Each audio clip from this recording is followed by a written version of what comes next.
आज हाम्रो निम्ति एउटा खुसीको विषय, एउटा सन्तुष्टिको विषयको यो महत्त्वपूर्ण परिघटनामा हामी यहाँ उपस्थित छौँ। जिल्लामा आजबाट कोभिड-19 परीक्षण प्रयोगशाला स्थापना भएको छ। आवश्यक सबै तयारीहरू अन्तिम चरणमा पुगेका छन्।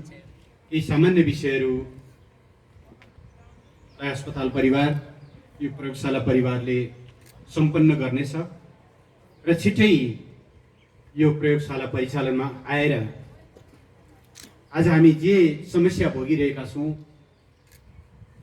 सङ्क्रमण दिन प्रतिदिन बढ्दै गइरहेको, परीक्षणका लागि हाम्रा नमुनाहरू हामीले टाढा पठाउनु परिरहेको, समयमा रिपोर्ट आउन कठिनाइ भइरहेको, यो पीडाबाट हामी छिटै मुक्त हुनेछौँ। यस सन्दर्भमा, यो खुसीको सन्दर्भमा यहाँहरूलाई म हार्दिक बधाई पनि दिन चाहन्छु। कोभिड-19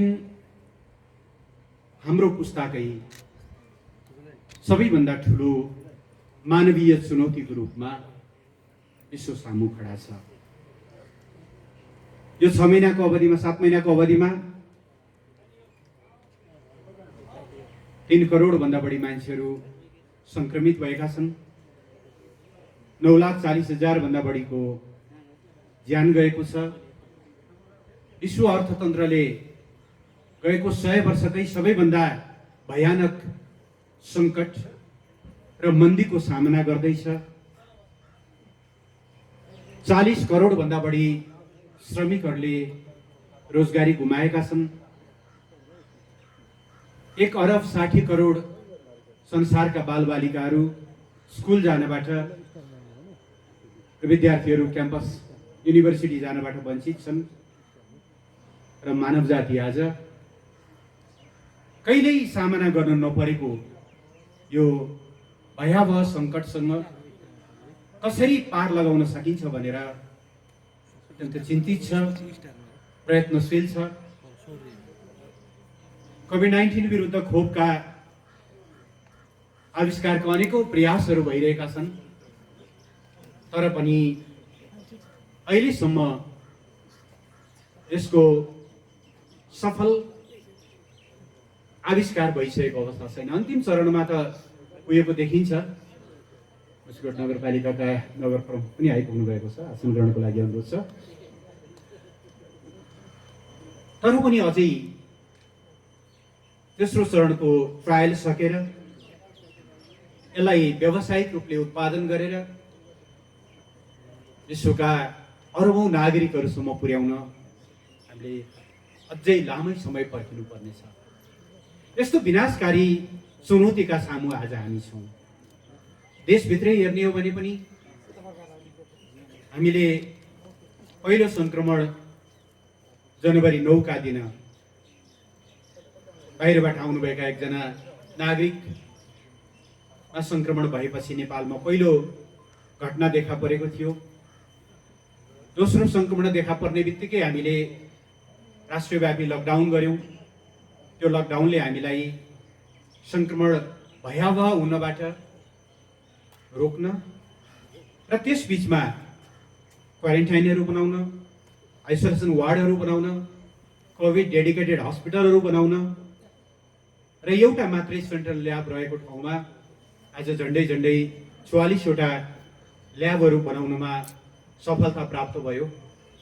तयारीका निम्ति हामीले केही समय पायौँ, तर जब हामीले साउनको पहिलो हप्ताबाट क्रमशः लकडाउनहरू खुकुलो गर्दै लग्यौँ र त्योभन्दा अलिकति अगाडिबाट, खसेर वैशाखको अन्त्यतिरबाट जब भारतमा काम गर्ने नेपाली नागरिकहरू जोखिम मोल्दै देशभित्र आउन थाल्नुभयो, हाम्रो सङ्क्रमणको दर निरन्तर बढ्दै गएको छ। र पछिल्लो समय हेर्ने हो भने हामी झन्डै 56-57 हजारको हाराहारीमा सङ्क्रमण, 370 भन्दा बढीको मृत्यु र सङ्क्रमण निरन्तर उकालो लागिरहेको एउटा अवस्थामा छौँ।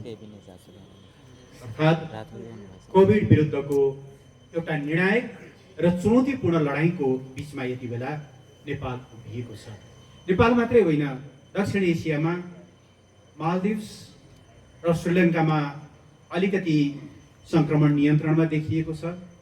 भुटानमा अलिअलि बढे पनि ठुलो सङ्ख्यामा छैन। तर नेपाल, भारत, बङ्गलादेश, पाकिस्तान, अफगानिस्तान यी सबै देशहरू अत्यन्त चुनौतीपूर्ण अवस्थामा हामी यो कोभिडको विरुद्ध लडिरहेका छौँ। लामो समय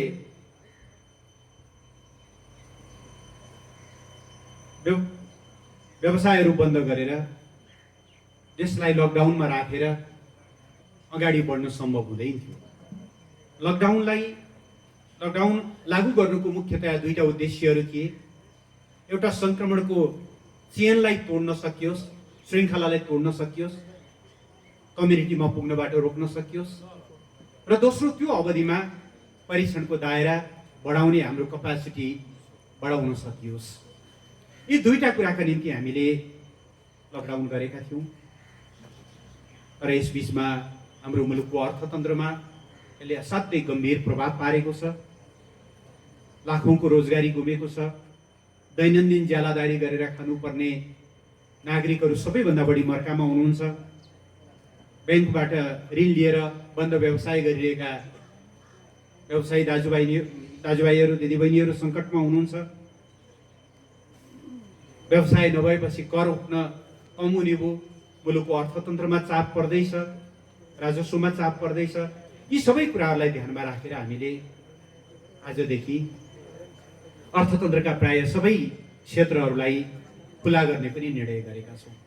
आज हामी एकैसाथ दुईटा सङ्कटको सँगसँगै सामना गर्ने र त्यसको बिचबाट बडो सन्तुलनका साथ जिन्दगीको गाडीलाई उडाउनु पर्ने अवस्थामा छौँ।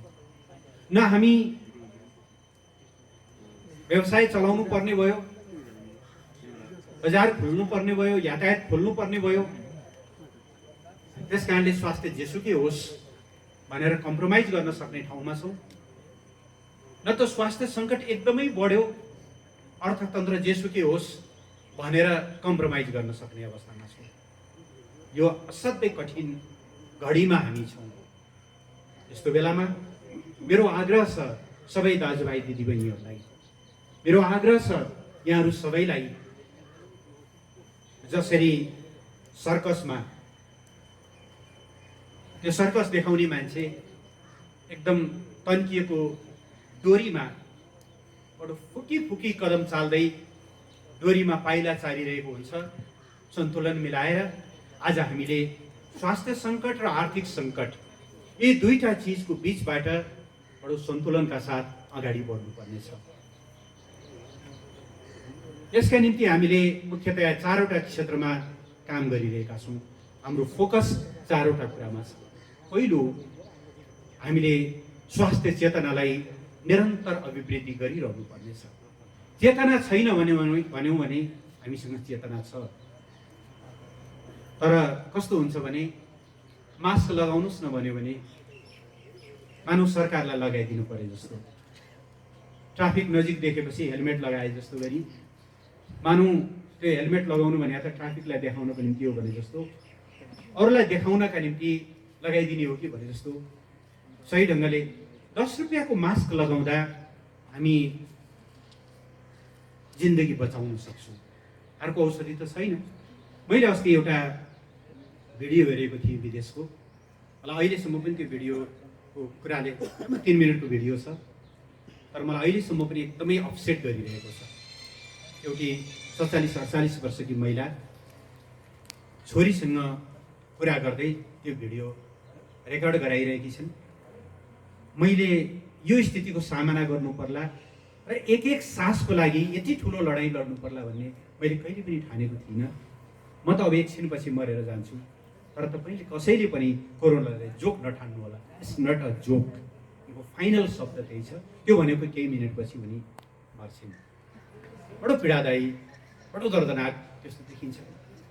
उपचार छैन, तर 10 रुपियाँको मास्कले, अलिकति डिस्टेन्स राख्ने कुराले, नियमित रूपमा हात धोइरहने कुराले, आँखा नाक मुख नछुने कुराले तपाईँलाई जोगाउँछ। त्यस कारणले स्वास्थ्य चेतनामा हामीले एकदमै ध्यान दिन जरुरी छ। सबै जनप्रतिनिधिहरू, सबै प्रशासन, सबै राजनीतिक दलहरू, हुन त सबै राजनीतिक दलहरूका, खास गरेर मुख्य राजनीतिक दलहरूका अहिले महाधिवेशनका तयारीका कुराहरू पनि छन्।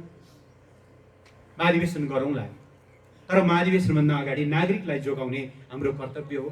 त्यसबाट प्रत्येक राजनीतिक दलहरूलाई, सबै निर्वाचित जनप्रतिनिधिहरूलाई, सबै प्रशासनलाई, सबै मिडियाकर्मी साथीहरूलाई मेरो आग्रह छ, यो स्वास्थ्य चेतनामा, यो स्वास्थ्य प्रोटोकलमा कहीँ कतै पनि कमी हुन नपाओस्।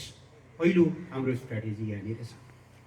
दोस्रो, परीक्षणको दायरालाई हामीले निरन्तर बढाइरहेका छौँ। अघि माननीय कमल श्रेष्ठले बताउनुभयो, एउटा ल्याब थियो र त्यसको अघि भ्यालिडेसनको कुरा गर्नु पनि डाक्टर पस्याले, यो हो कि होइन भन्ने कुरा, त्यो पोजिटिभ हो कि होइन भन्ने भ्यालिडिटीको लागि हामीले हङकङ पठाउनु परेको थियो। यो 6 महिनाको दरमियान हामी 44वटा 45वटा ल्याबहरू र दिनमा 23-24,000सम्म परीक्षण गर्ने क्षमता विकास गरेका छौँ। 13-14,000 सरदरमा हामीले गरि नै रहेका छौँ। हामीले यसलाई अझ बढाउनु जरुरी छ। थोरै पनि शङ्का लागेका व्यक्तिहरूलाई परीक्षण गरेर आइसोलेसनमा राखेर नै हामीले यो लडाइँलाई फोकस गर्न सक्छौँ। त्यसकारणले परीक्षणको दायरा बढाउने, त्यही प्रयोजनको लागि सहजै उपलब्ध होस् भनेर हामीले यहाँ ल्याब खडा गरेका हौँ। यसको बारेमा धेरै कुराहरू माननीय कमल श्रेष्ठले बताइसक्नु भएको छ। म त्यता जान चाहन्न। कसले के भन्नुभयो भन्ने पनि मैले धेरै कमेन्ट गर्दिनँ। सुन्तलाको बोटमा जाने हो भने सुन्तलाले तपाईँलाई खाना दिन्छ, फलफुल। राजुको बोटमा जानुभयो भने घोच्छ, काउसाको बोटमा जानुभयो भने चिलाउँछ। जससँग जे छ त्यही दिनुभयो, मैले केही भन्नु छैन।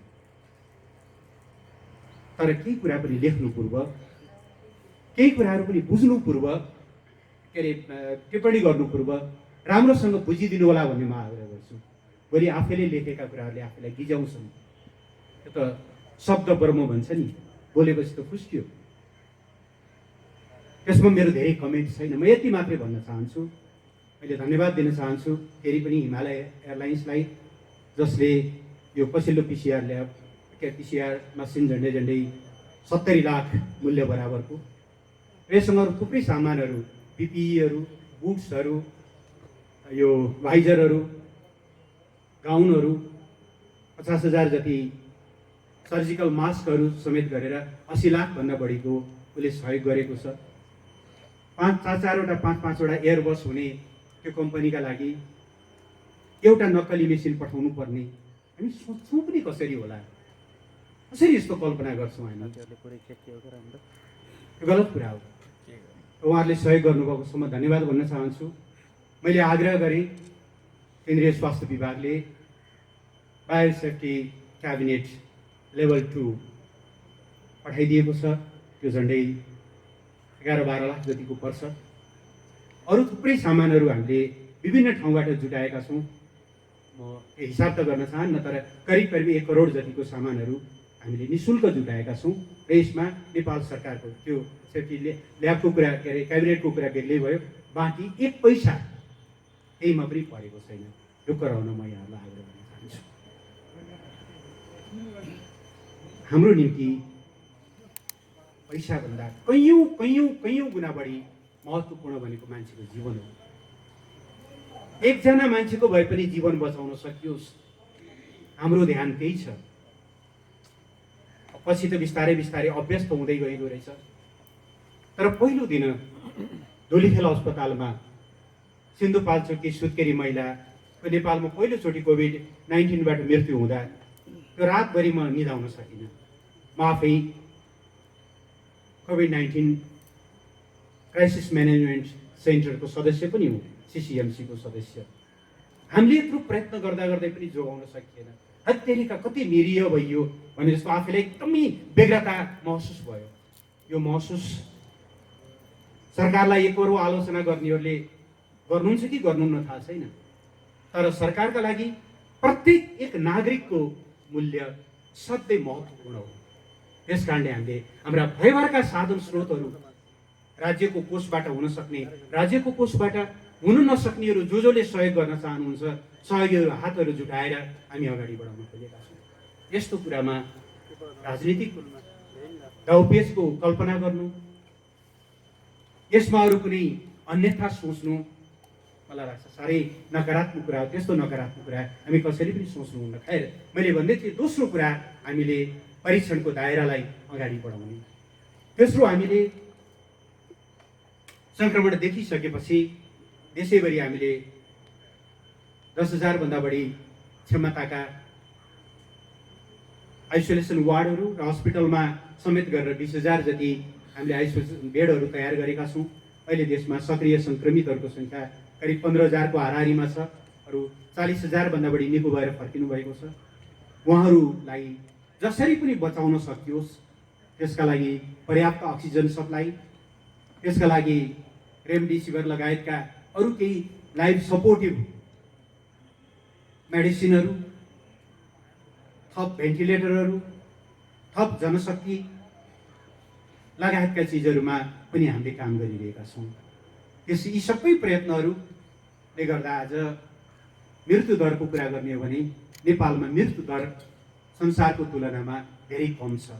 संसारमा एभरेज मृत्यु दर 3.8% हाराहारीमा हुँदा हाम्रो 1% भन्दा तल छ।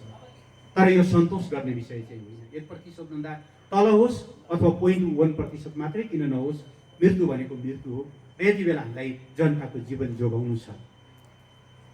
र चौथो, हाम्रो एकातिर यो स्वास्थ्यको सन्दर्भमा पर्याप्त ध्यान दिँदै हामीले हाम्रो अर्थतन्त्रलाई लयमा फर्काउनु पर्नेछ। अहिले रोजगारी गुमाएर भारतबाट झन्डै 5 लाख जति नागरिकहरू र विदेश तेस्रो देशबाट हिजोसम्मको मितिमा करिब 70,000 र नेपाल फर्किन क्युमा बस्नुभएका 1 लाख भन्दा बढी, झन्डै 2 लाख 2.5 लाख जति बाहिरबाट, अझै बढ्दै जाँदा यो सङ्ख्या अझै बढ्न सक्छ। करिब 3 लाख जति तेस्रो मुलुकबाट र भारतबाट 5 लाख भन्दा बढी बेरोजगारी गुमाउनु भएको छ। उहाँहरूलाई कसरी रोजगारीका अवसरहरू देशभित्रै सृजना गर्न सकिन्छ? व्यवसाय चौपट हुन थालेका छन्। 6 महिना गाडी रोकिँदा खिया लागेर टायरहरू पङ्चर भएर यातायात व्यवसायीहरू, सटर बन्द गर्दा अन्य व्यवसायीहरू अप्ठ्यारामा पर्नु भएको छ। कसरी उहाँहरूको व्यवसाय उक्साउने प्रयासहरू गर्न मतलब त्यसमा मद्दत गर्न सकिन्छ र जिन्दगीलाई पुरानै लयमा कसरी फर्काउन सकिन्छ? सरकार अहिले चारवटा कुरामा बढी केन्द्रित भएर लागिरहेको छ। म आग्रह गर्न चाहन्छु, यो लडाइँ सरकारको मात्रै लडाइँ होइन। हतियारले लडिने लडाइँ हुन्थ्यो भने, गोला बारुदले लडिने लडाइँ हुन्थ्यो भने, पैसाले लड्ने लडाइँ हुन्थ्यो भने अमेरिका जस्तो देशमा 63-64 लाख सङ्क्रमित हुने, 2 लाख भन्दा बढीको ज्यान जाने थिएन। के अपुग्दो थियो र त्यहाँ? त्यो लडाइँले पनि हुँदो रहेनछ। स्पेन, इटाली, बेलायत, फ्रान्स के अपुग्दो थियो र उहाँहरूलाई? लासको बिस्कुन सुकाए जस्तो अवस्था उहाँहरूले बेहोर्नु पर्ने थियो। यो यस्तो जटिल लडाइँ हो जहाँ तपाईँ प्रत्येक नागरिक यसको एउटा अग्रिम मोर्चाको सिपाही हो। तपाईँ आफै सिपाही हो। तपाईँ सतर्क हुनुभयो, यो लडाइँ जितियो। तपाईँले स्वास्थ्य प्रोटोकलहरू पालना गर्नुभयो, लडाइँ जितियो। तपाईँले लापरवाही गर्नुभयो, तपाईँ आफू मात्रै जोखिममा पर्ने होइन, तपाईँको परिवार, तपाईँका छिमेकी, तपाईँको समुदाय, तपाईँको कम्युनिटी सबैतिर सङ्क्रमण फैलिन्छ। त्यसबाट प्रत्येक नागरिकलाई यो कोभिड विरुद्धको लडाइँमा गम्भीर भएर लाग्न म आग्रह गर्न चाहन्छु। धेरै केही गर्नै पर्दैन। भूकम्पको बेला हामी, रजाकोटमा आगो लागेको बेला हामी, सत्यवतीमा पहिरो गएको बेला हामी, मुसिकोट इस्मामा पहिरो गएको बेलामा हामी फरक ढङ्गले स्वयंसेवी लडाइँमा लाग्यौँ। यसमा त्यसो केही गरिदिनु पर्दैन। तपाईँहरूले बस 2 मिटरको दूरीमा रहनुहोस्, मास्क लगाइदिनुहोस्, सेनिटाइजर अथवा साबुन पानीले हात धुनुहोस्, काम नपरिकन बाहिर ननिस्किनुहोस्, काम नपरिकन मान्छेसँग नभेट्दिनुहोस्। त्यति भए पुग्छ। यति गर्न सकियो भने हामीले यो लडाइँ जित्छौँ। लडाइँ त जित्छौँ। योभन्दा डरलाग्दा लडाइँहरू जितेका छौँ भने यसलाई नजित्ने भन्ने प्रश्नै भएन। तर लापरवाही भयो भने हामीले बुझ्नुपर्छ, पहिलो त यसको उपचारै निस्किया छैन, कहिले निस्किने हो भन्न सकिँदैन। दोस्रो निस्किहाल्दाखेरि पनि नेपाल जस्ता देशका लागि साह्रै सजिलो छैन। त्यस कारणले यो लडाइँमा तपाईँ प्रत्येकको एकदमै सचेत र जागरुक सहयोगको लागि म आग्रह गर्न चाहन्छु। मलाई विश्वास छ यो ल्याबले गुल्मी जिल्लालाई मात्रै होइन, छिमेकी अर्घाखाँची, बागलुङको एउटा हिस्सा, पाल्पाको एउटा हिस्सा लगायत छिमेकी जिल्लाहरूका सङ्क्रमितहरूलाई पनि उहाँहरूको अथवा सम्भाव्य व्यक्तिहरूलाई पनि सङ्क्रमणको लागि त्यो परीक्षणको लागि सहयोग गर्नेछ। म धन्यवाद भन्न चाहन्छु स्थानीय तहका सबै पालिकाहरूले यसलाई अगाडि बढाउनको निम्ति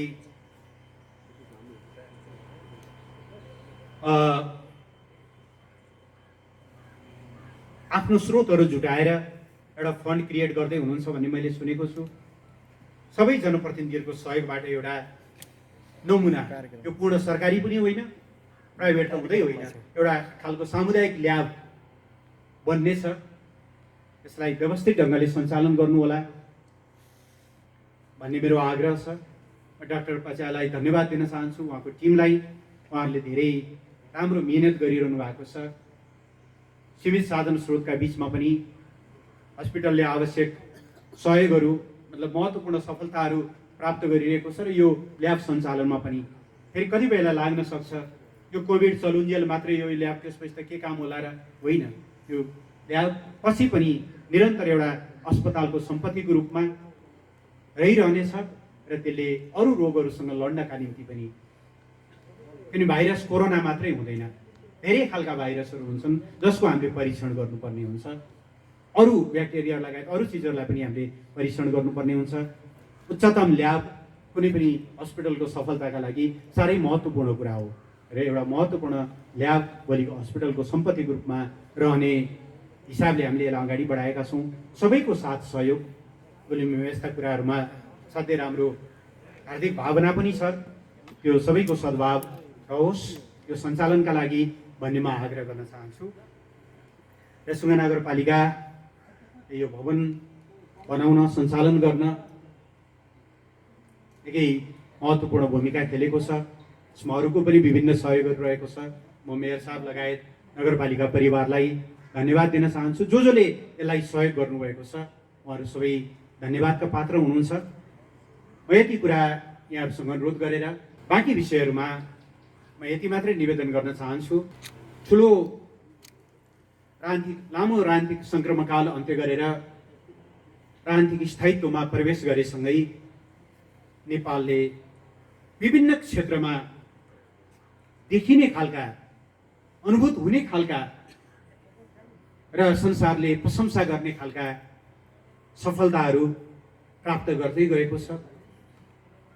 गएको 3 वर्ष हामीले लगातार यो कोभिडको महामारी सुरु हुनुभन्दा अगाडिसम्म एभरेजमा झन्डै 7% दरले आर्थिक वृद्धि हासिल गर्दै गयौँ। वर्षको 1.5% दरले गरिबी घटाउँदै ल्यायौँ।